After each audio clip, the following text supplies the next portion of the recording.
Different airlines and countries adopt different safety protocols on arrivals and departures. For instance, arrival formalities in Dubai are different from those in Singapore or New York. Passengers arriving into Dubai must hold a negative RT-PCR test certificate printed in English, for which the test must be taken no more than 72 hours before departure. Passengers from countries such as India, Afghanistan and Bangladesh require one more test on arrival.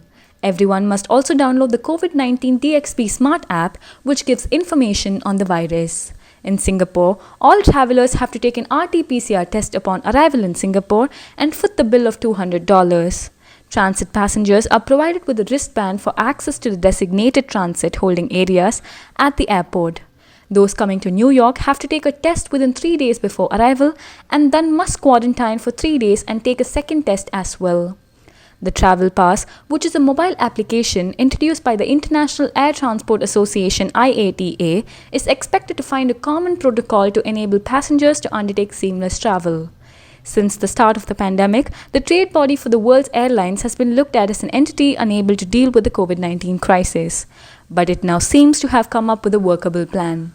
The IATA has come up with what seems like a viable proposal to resolve the problem of physical documentation for passengers who are allowed to travel after being tested for the coronavirus or for those who have been vaccinated. Called the Travel Pass, the mobile app allows travelers to store and manage certifications for COVID-19 tests or vaccines.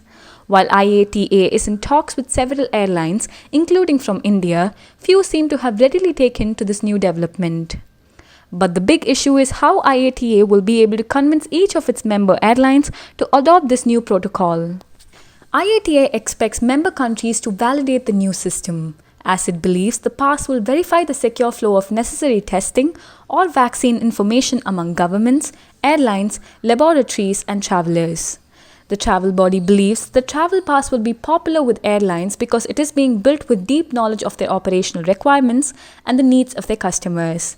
If and when airlines and countries lend their wholehearted support to IATA's initiative, it will perhaps receive the much-needed validation for its efforts to create an equitable ecosystem for all industry stakeholders.